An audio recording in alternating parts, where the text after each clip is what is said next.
Hey, Tony.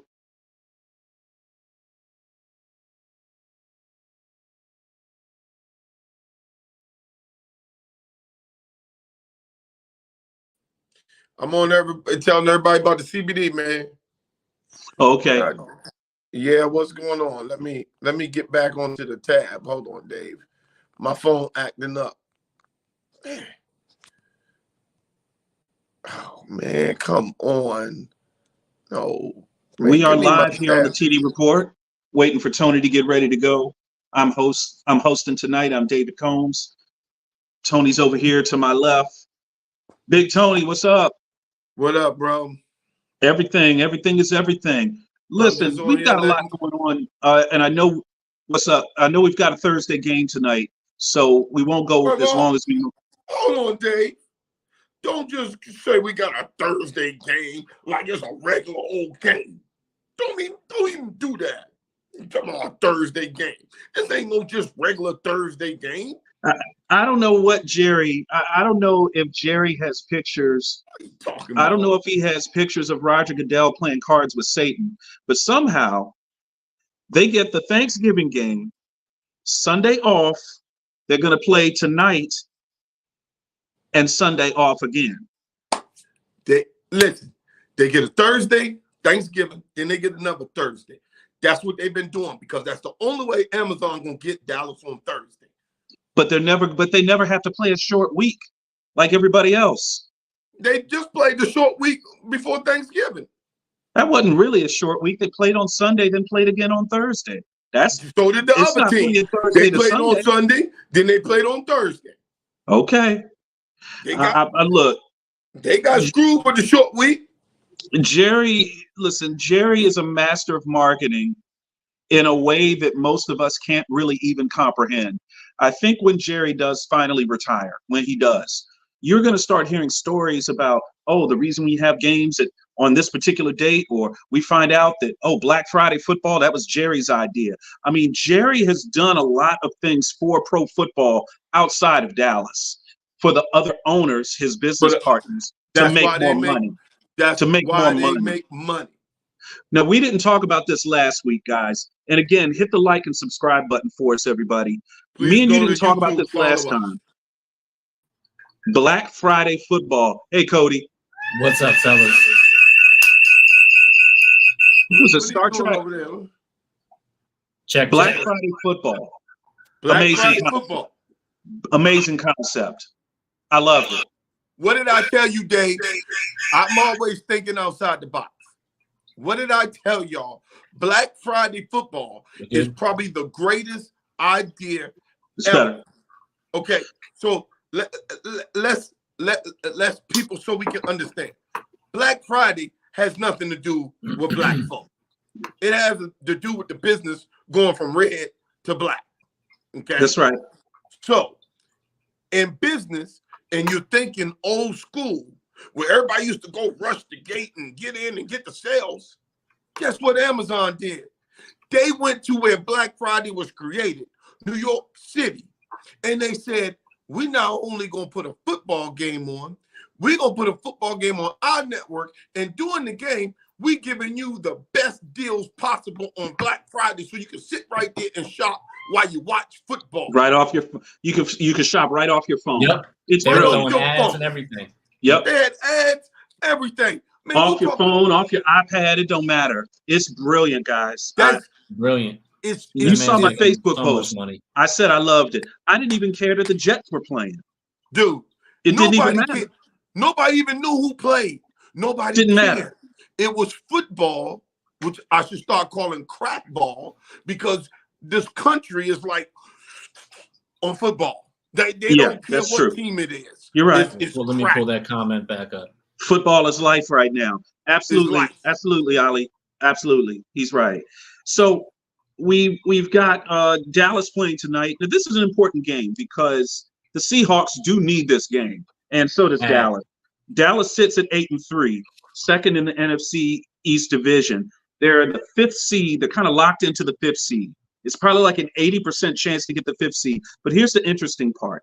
You look down here with Seattle. Seattle is sitting right here at 6-5. Okay, they need this game. They've got to try to do anything they can to stay as close to the 49ers as possible. Because listen to this.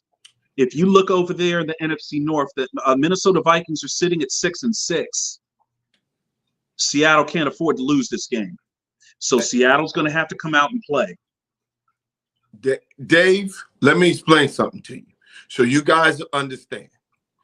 Dallas needs this game more than Seattle. Dallas' whole team rests on them trying to catch Philly. And it's going to come down to the Philly plays a tough game this week. Then they got Dallas. And the way it's going to come down to, if they both tie, it's going to go to what teams that they played that we lost to versus you won and all that other stuff. So Dallas fans need Philly to lose to San Fran because we lost to San Fran. So guess what? If they lose to San Fran and we beat them, then it's tied. We actually, because of records going from what teams you play, common opponents first, we actually will have them by one game because of the Jets. We will have them by one game because of the Jets. Now, that may come back on us if they ever had to play Arizona, but they don't. So we will have them. And can you imagine if we beat them out because of the lowly Jets that beat Philly? Because Philly ain't gonna keep winning all these games like they win it. It ain't gonna go that way. I don't see them running the table. I do think Philadelphia right now at 10-1, having a great season. Philadelphia at 10-1 is going to lose maybe 2 more games this year. The Jets, yeah. They the best team in the NFL. Hands down. If anybody tell you Philly isn't the best team in the NFL, they're lying. But well, we're going to find it. We're going to find out. Philly's about to get exposed. Yeah. We're going to find out when they play the 49ers. Yeah, we're going to find out. Guess what? Being the best team at Thanksgiving means absolutely nothing but being the best team when Martin Luther King holiday comes. It means nothing when President's Day get here. Being the best team at Thanksgiving means nothing for Christmas or MLK Day or what, Hog Day. It don't mean nothing. It means absolutely nothing. But right now, they're the best team. So just looking at the stats. San Fran's about to put that to shame. If you look at what Dallas is doing this year, offensively and defensively, as far as by points scored and points against, points for, they are the highest scoring team in the league, just a few points over Miami, just about maybe 5 points. Scoring defense in terms of points against, there's like maybe 3 defenses better that have allowed fewer points. So I think Dallas has given up in 11 games. Dallas has given up 185 points. They've scored 347. That's really, really good.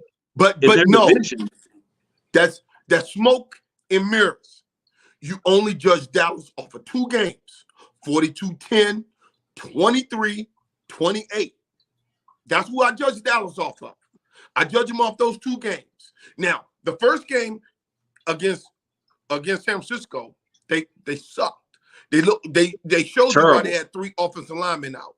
And then they moved CD Lamb to the X. They changed a little bit of stuff. So I said, well, hold on. If they get blown out by Philly, I think they're not really that good. But when they went in and they should have beat Philly, I'm glad they didn't, because they would have been smelling themselves. Now, if I'm Philly, I want to see everybody else but them, because Dallas actually plays well for some reason. Styles make fights. Even when we had that daggone Cooper Rush in there, Dallas played well against Philly. They never Dallas against Philly, and they always fall against them. Division games. Dallas and Philly has turned into the matchup in the NFC East division, period. It used to be Washington-Dallas, or it was Washington-New York back in the 90s. That's what it used to be. It's not that anymore. It's a Dallas-Philly game. That's like the biggest one, and maybe Philly-Giants because they're right next to each other. But when you look at what my Washington Commanders are, my home team here, we got to get the pride back, man. I mean, this division used to literally be Murderer's Row, where everyone was afraid of our teams in this division. Washington honestly doesn't scare anybody, really. I mean, they're not. The thing I don't like about this is when I grew up here in DC, the Washington Redskins were a glamour franchise. They were one of the top 5 to 10 franchises in the league, period. Every single year. The best fans, big games. John Madden, Pat Summerall calling our The games. best I mean, it was a stadium, big deal. the best stadium, the best environment, the best pro RFK. environment that was Yep. kind of like college was RFK. They had all that. But what I want to tell everybody is those days are gone. Not that the team can't be great. You're not going to get the RFK environment no more because all these people are bougie now. So you're not going to get that again. You need to find the best, big, nice arena environment that you can find. Now, here's how I'm gonna see if they serious. If they just fire everyone and they bring in somebody like Harbaugh and Riddick from ESPN as the GM, or somebody like Harbaugh as the coach, where they just blow everything up and then they go from what they got, then as a Cowboy fan, you should be scared. But if they do this little bit of, oh well, let's hate this and that. No, man, because that's not gonna work. I mean, it's not gonna work. Well, help me understand this. Help me understand this, Cody. You're a big Washington fan. You know, so why are we hearing negative things come out about Eric Bieniemy? This whisper campaign behind his back. I mean, I'm gonna be honest, guys. I don't like this. It's honestly, I can't even tell you if a player actually said this. I mean, I don't. You think it's media? You're going on record. You think media just ran with this? Like, I don't think that the players would throw a coach under the bus like that. You know what I'm saying? I think that's someone who said it, and it could be maybe a former player who's now analyst, and they rolled with that and say, Washington player. You know, they didn't necessarily say commander. That they play on words like that. You know what I mean? So I don't think a current player who's on that roster being coached by EB would throw him under the bus like that, to be completely honest. I think but they throwing him under the bus.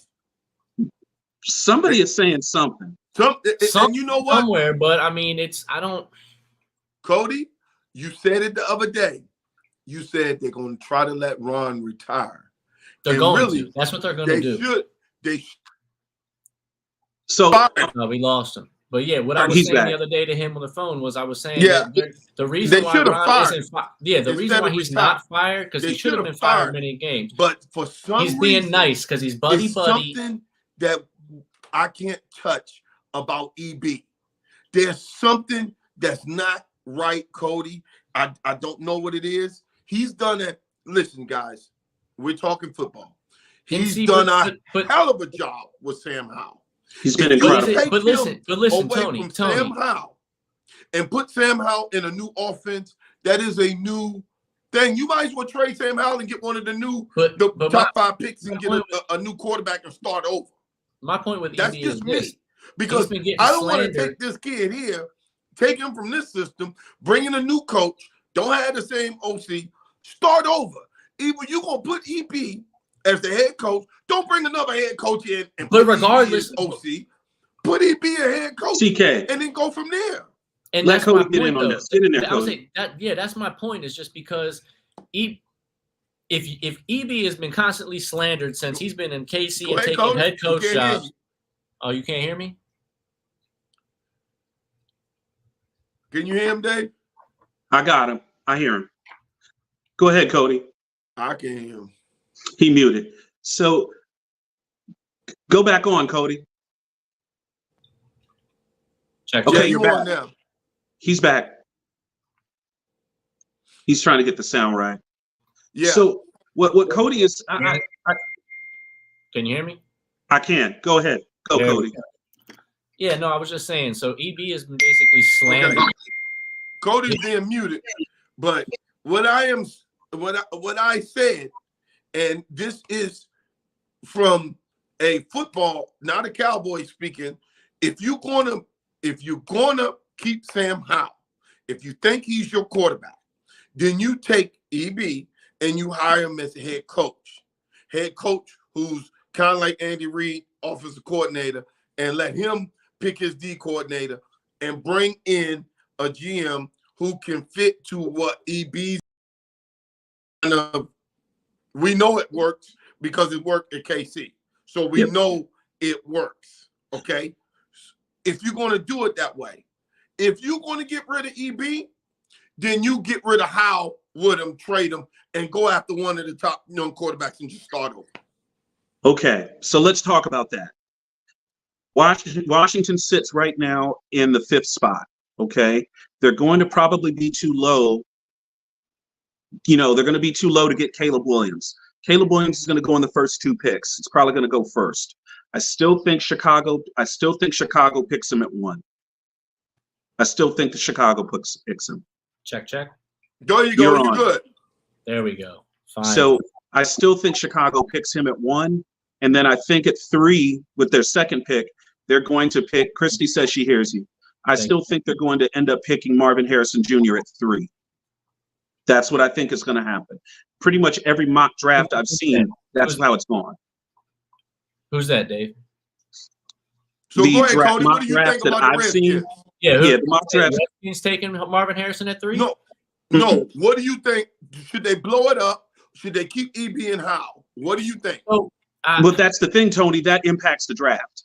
Yeah, it 100% impacts the draft. But my thing is this, man. I think that EB has been slandered ever since he's been in KC and taken head coach jobs. And he's been constantly beat up by this media. He's been constantly beat up by stuff that's been going on that doesn't seem to be something that should be even relevant to what's happening in football. Mm-hmm. And I think over time, when you finally get a shot and they still put you as an offensive coordinator and assistant head coach, it's still kind of like a smack in the face. You know what I mean? And you can't really take that and roll with it as much as you probably want. So you're not going to be able to see his full potential at this point. I think he should get a chance. I think the only reason Ron is still there right now and he hasn't gotten the head coach position is because he's buddy-buddy with the owners, and they must have made some type of handshake agreement that he's going to retire at the end of this year and to give him this year.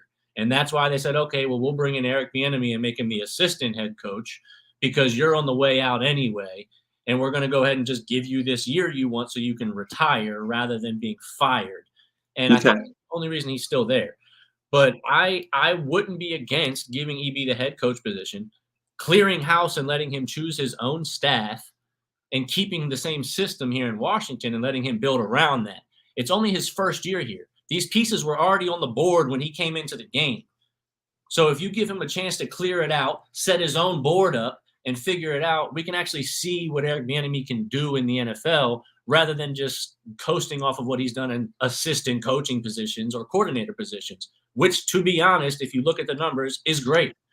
So his track record is good. There's no reason to think that he has any of these things. And I swear that shit is just media of people saying, oh, he might not be what's good for the league right now. His system might not work in this league today. His system has worked since he's been in the league. Look at the track record. He's in a position now where he doesn't have full control. You give him that control, and I think it'd be a lot different things being said about him in the media, 100%. Well, let's look at his offense real quick. You might not like how Terry McLaurin is doing at wide receiver in terms of his yardage. You might not like that. Or touchdown. Sam Howell is sitting at 3,000 yards, 3,300 yards already in his first year as a full-time starter. Yep. There's a lot of meat on the bone, and there's still 5 games left. This dude could end up with 4,000 yards passing. And you know what? It's funny because I can even run back tape to where I said that Sam Howell's probably going to lead the league in passing yards. And I said, wait a minute. Hold. Always. Wait a minute, Cody. So, God damn it. Can y'all hear me? Cody. Yeah, we got you. Can you hear me? Yeah. Okay, listen, guys. So we understand. This is no hate towards Sam Howell. He has led the league in passing yardage because he's played one more game than all the top guys. When he goes on his bye, he will probably go to 6 or 7. So, guys, pump the brakes. It's still only because they're playing from behind, and even before and a lot of us playing from. I'm not. Look, listen. Sam Howell went to UNC. Most of y'all know I don't hate UNC. I'm watching them now. That's my team in basketball. I love UNC. I'm Virginia Tech.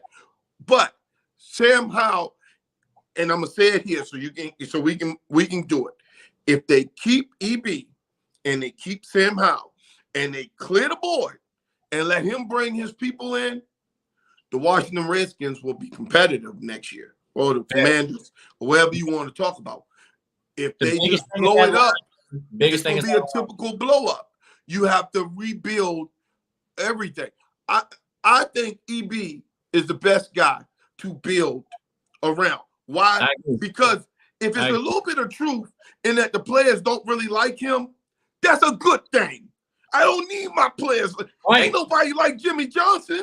100%. You know why? Because he was killing us in practice. They don't like him, they're soft. That's a soft move right there. Many of the players are throwing somebody under the bus because they don't like him. If they don't like the head coach, that is a good thing.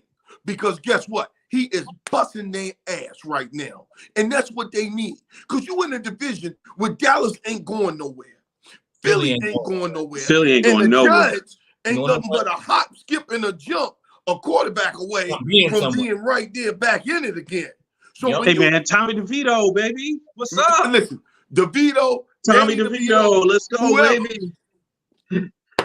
I am telling you, if they give it to EB, that'd be the best thing for the franchise. And allow him to go snatch all those people from KC. Go snatch some of those people over here. Snatch some of these players over here. Now, you made some stupid moves. You shouldn't have got rid of both DE. You made Dak Prescott look like the greatest thing since sliced bread. And then here's the thing is, I look back on our first show. I'm never looking at turkey leg the same. 24-16. The Dallas and Redskin game was like 23-16. The game got blown open by two people. Guess what? Two people changed that game on Thanksgiving 3 years ago. The two people you traded. Yep. One had a touchdown. One had 2 sacks. Fumble recovery. They was killing it. They were killing it because I look back and watched our reviews on it. Chase and Sweat killed Dallas that day. And I said, man, this is going to be a long time. 3 years later, they not even on the damn team. That's crazy. Well, it's crazy, man. That's crazy. So but you did just to show that this show knows we know what we're talking about on this show. Dak Prescott has taken 370 attempts passing. Sam Howell has thrown the ball 486 times. So, like you said, he's thrown it 486 times. He's throwing for 3,300 yards. Listen, I'm not dissing. All I'm saying is this. If you look at what Sam Howell has been able to do this year, basically playing from behind in virtually every game, right? He's still doing a good job. The issues are this for Sam Howell. Too many interceptions, but he's practically because he's getting sacked too much, Dave. And he's getting sacked too much. Yeah, he has zero offensive. Oh no, Cody, don't say that because I had clowns telling me their offensive line is okay. I don't know whoever's telling you that, Tony, don't know football because Charles Leno could not block a baby from getting through that damn line. Their offensive line is okay. Yeah, they're all right. Yeah, okay. So if I would say this is what I'd do if I'm Washington.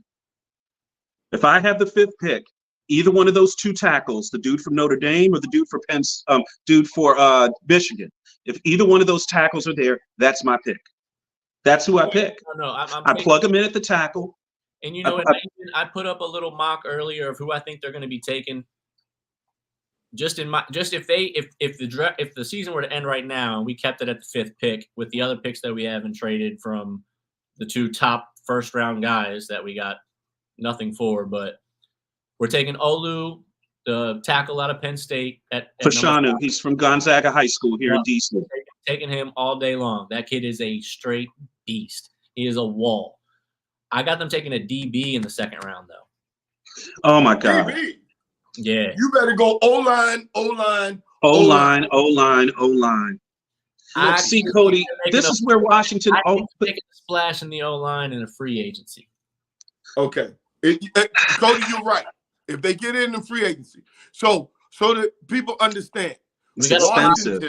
It's expensive. Big guys. Washington has never won a Super Bowl or been really, really competitive without an excellent O-line. That's just their DNA. That's who they are. That goes for majority of teams that won the Super Bowl, period. But majority of teams did not win the Super Bowl that flashy with that good of an offensive line. Oh, that yeah. offensive line that they put over a decade and a half, they're probably number one, because I don't think Dallas's offensive line lasted that long. So when you look at what Gibbs did from 81 to 92, 93, that's 10, 11, 12 seasons. Right. I don't think we've ever seen an O-line last that long. No. Well, it's not. O-line last Tony, that long. I got him taken after the DB in the second. We have another second, which is only 2 picks later. I got him taking a tight end. And then in the third, I got him taking a linebacker. And then I got him taking a lineman. Y'all just they can't do that. Jamming Davis. Don't do that. Don't. Come on, Tony. You know what they said? They said Jamming Davis was on the level of Parsons. Come on, Tony. Don't do this. Don't do this. That's cold. That's cold, man. That's cold. Hey, dog. Look, I'm gonna tell you right now, those players, whether people like it or not, are holes that need to be filled on this team. And whether they're taken in the draft or they're taken in free agency, it needs to happen. Free agency is, I think, where they're going to be able to get the most bang for their buck is with linemen rather than filling these other holes. I think they can get some great players on nice 4-year rookie contracts here that have great potential and spend all that money that they're about to have on some great fucking linemen in free agency. And I still got them taking a great tackle in the first round on top of it. So, I mean, they can really build here with the money that they're going to have. Mm-hmm. And draft picks that they're going to have. It's just a matter of if they do it correctly. It just doesn't. That's the problem. It's Washington. So it's, did you hear Al said Eric Bieniemy is an a-hole and that players don't want to play for him? So he was saying that, Tony, that style of coaching doesn't work anymore. So how do you feel about that, Cody? Talk to us. You're a Redskin fan. It's still football, Tony. I know some of these guys are a little sensitive these days. That's but how coaching works if the players allow it to work. If they're off to take in a little bit of constructive criticism with some yelling and some screaming, then they ain't meant to be on that football field anyway. Go play for the fucking go play for anybody else. Go play for the it's still football. I mean, you know what I'm saying? It's still football. So you're out there hitting each other, grown men yelling at each other on the field. Your coach can't yell at you if you're doing something wrong. Come on, man. Thank you. I mean, even Tom Coughlin tried it. Listen, I don't care what anyone says. Tom Coughlin got it to work. Coughlin got it to work. Be 5 minutes early to a meeting. If you're on time for the meeting, you're late. Yeah. You had to be there 5 minutes early or you were late. And you know what? It worked. You know who didn't? I'll tell you, I'll be honest with you. You know who didn't like Tom Coughlin? You know who didn't like him? Tiki Barber couldn't stand Tom Coughlin. Was he a winner? Guess what? The year after Tiki left, they won the Super Bowl. They won the Super Bowl. All Tiki had to do was stay in New York, stay in football one more stinking year. He'd have a Super Bowl ring. They probably wouldn't have won it that year with him because they would have Don't diss my boy Tiki like that. No, he was still a good player when he retired. Listen, man, that Giants team was special based upon how they play. That's why I'm always leery of the Giants, because Dallas was the best team in the league in the NFC that year. That Giants team gutted it out. They gutted that Super Bowl out. They were not the best team. They were the best team at that time. And you could argue, Tony, you could argue team in that game. That year that New York went to Dallas and beat Dallas as the 1 seed, when they went to Dallas and beat Romo and those guys, you could argue that was one of the best shots that Romo ever had at getting to a Super Bowl. Oh, that was it. After that, he went down every year. He was getting hurt. He started getting hurt a lot. Yeah. And then the year that they lost to Green Bay, the Des Bryant game. Oh, they were playing well that game in Lambeau. They were playing well. And guess what? Seattle was happy because we just beat Seattle in the playoff. We just beat Seattle in the regular season that year in Seattle. So they was happy not to see us because we knew how to play that Legion of Boom.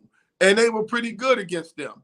But styles make fights. Make fights. Dallas beat the Giants twice that 2007 year. Beat them up. Beat them up good, too. But when the playoffs came, They just found a way. That Giants team was good, man. That's why I don't trust anything when they start talking about the Giants. No. For some reason, they always find pieces. They always find a damn way. And they're going to find a quarterback.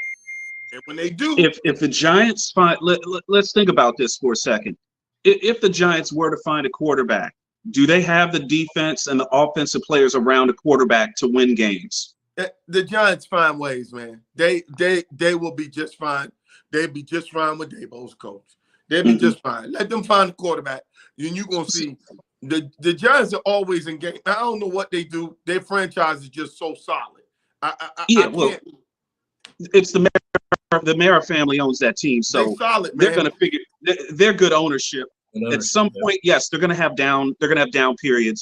They're going to figure out a way, to get the job done, like you said, TK. Let me ask you guys about another division that I want to talk about. I'm talking about the terrible NFC South, which sitting right now. We're looking at the NFC South here as I scroll down. Sorry, NFC South. Atlanta Falcons 5-6, New Orleans Saints 5-6, Tampa Bay Buccaneers 4-7. That division is still up for grabs. Okay, here's what I'm worried about. The Falcons, if they had just made the trade for Justin Fields, they would win this division by 3 games. Because all they need is a quarterback that's steady. The fact that they're even still in the division is because that division stinks. You know what's crazy, Dave? The Panthers at 1-10 can still make a run in that division and make the playoffs. They can win the division, yes. Yeah, that's absolutely the worst shit I've ever heard in my damn life. No, it ain't. You know what that means? You know what that means, Tony? This is what Pete Rozelle wanted. I'm going back a couple of commissioners now. Pete Rozelle, rest in peace, wanted parity. He's the one that coined the phrase any given Sunday. That's what people want. That's what you want with the NFL, where the Jets can win a game. The Carolina Panthers can win a game they're not supposed to win. That's literally what you want. You want a little chaos. Here on the TD Report, we're talking NFL football with Cody Bennett, Tony Kennedy down below. I'm David Combs. I want to talk about another thing about chaos. I'm going to bring up another topic. NCAA transfer portal for football. Chaos theory, baby. Chaos. I love it. You like it. A lot of college football fans don't like the transfer portal. They don't like the NIL deals either. Tony, why do you like it? I love both. Why does it make college football better? Does it make it a better game? It makes it a better. Ask the Pac-12, did it make their conference a better conference? Let's go. The number 1 team in the Pac-12, Washington, transfer portal kid. The number 2 team, the Oregon, quarterback, transfer, quarterback, transfer. The number 3, Oregon State, transfer. The number 4, USC, transfer. I mean, what we talking about? That's a good point. These guys could be first-round draft picks because they went in the transfer. They will be. Everyone will be except for Ugalele at Oregon State. Everybody else will be. Huh? As Joe Burrow, as Joe Flacco. I mean, this is not new, but it's just everybody's mad because a player can have. You ain't mad at that coach when every time that daggone, what's his name? Jimbo Fisher. Every time he closes his eyes and opens his eyes up, it's $26,750. Yep. Every day for the next. Dallas just kicked Dallas just kicked a field goal, 3-0. Yeah, Dallas. I saw it. The man. You saw that? No Seattle okay. Playing in no. You gonna close us out, Cody? No, that's not going away. Oh, okay. Hey, I ain't worried about. Man, you think I'm worried about Seattle? What'd I tell y'all? You judged Dallas off of 2 games. Philly and San Fran. I ain't worried about no daggone Seahawks. Man, what are we talking about? The only thing you got to worry about this game is DK Metcalf. If they get DK Metcalf going and get that man 14-some targets. All they're going to do, mess around trying to throw the DK, is put my boy Bland in the record books again. That's what they're going to do. You keep messing over there with number 26. Keep messing with Pick 6, Mr. Pick 6. You better leave him alone. It's big yet. We can talk about. Let's talk a little more about this chaos theory because something else happened in college football today. James Madison's coach decided to take the Indiana job. So he's going to leave an 11-1 James Madison team. That, congratulations, by the way, to the James Madison Dukes, making it to a bowl game. They're bowl eligible. They should have given him the bowl game first, and maybe their coach would have stayed because he would have got his contract. He would have got his thing. He ain't staying. He going to Indiana, man. Tony. He has a chance to go play in the big time, man. Come on. You don't believe in it? Come on, Tony. Where's the love? Man, he should have stayed at JMU. He building a monster there. He sure did. Honestly, I took a look at some of their film. JMU's a pretty damn good football team. They're pretty darn good. And the thing is, JMU has been pretty good for a few years now. They're pretty good. I believe they've won a national championship. I got to jump off, guys. I'm going to let you off. You got to jump off. Thanks, Cody. We're going to go for a few more minutes. So JMU's coach leaves. He takes the Indiana job. So now a pretty good job at James Madison is open. You see what I mean? A young coach could step in there. You got a ready-made roster that won 11 games. All you got to do is recruit just a little bit that first year and backfill. You should be good to go. That's not a bad job. That's not a bad job to have. It's a great job. It's a great job. JMU, Liberty, ODU. I'm so happy. DK Metcalf just scored a long touchdown. Here we go. He scored it on Mr. Pick Six on a slant. Oh, well. It's DK Metcalf. What they saying Friday? You win some, you lose some. Still, get to fight another day because they're going to come That's right back. And you got to come right back down. Boom, boom, boom, boom, boom. So hey, I'll tell you what, Tony. Next week on the show, let's tease next show. We want to talk a little more about this transfer portal and put some numbers behind it. So I want to get Will Weathers on here from DeMatha. Let's do that. Let's talk. Because I want to put some numbers with it. You know, I want to frame the argument out. But I'll be honest with you. As a fan of the sport, I don't like to see guys leave, but I can't begrudge them because those guys only have about 5 or 6 years to make football happen. That's all you got. That's all you got, dog. That's all you got. Jimbo Fisher can coach forever. He can coach till he's 70. You see what I'm saying? A football player can only play till he's been in college 4 or 5 years. Jimbo Fisher, let me put it in perspective for you. If your kid's in 4th grade, Jimbo Fisher will be getting his last check when he graduates high school. Must be nice. Listen, he's made so much money. $100 million. He's made at least $100 million as a coach. So put that in perspective. Jimbo Fisher, if your child right now and you hugging him next month at Christmas, hey son, we're 4th grade. This is Christmas time. When you hugging him, hey son, you're about to graduate. Jimbo Fisher will still be getting $26,750 a day. He's stealing checks. Stealing. But actually, he earned those. That's the original Jesse. We're going to change the award from Jesse James to Jimbo Fisher. You call it the Jimbo Fisher. Okay. Everybody, I want everyone to enjoy the. Hey, listen, if you got Thanksgiving leftovers, you still eating them, throw them joints away, please. Stop that. No. If you got fried turkey, see, you got to have fried turkey. And if you stuff the fried turkey just right in the freezer, if you put it in the freezer and then you bring it back down and then you get a little fried turkey and then you still get your little Hawaiian bun, you know, those Hawaiian buns. Food poisoning. Man, ain't no food poisoning. You're going to make yourself sick. Hey, man, throw them Thanksgiving leftovers away. Well, throw the rest of that crap away because you shouldn't be eating it. But I'm telling you, if you froze that fried turkey and then you bring it back, man, if your ass was in the woods, you still be eating it. If you was in the woods, a wolf would have ate it by now.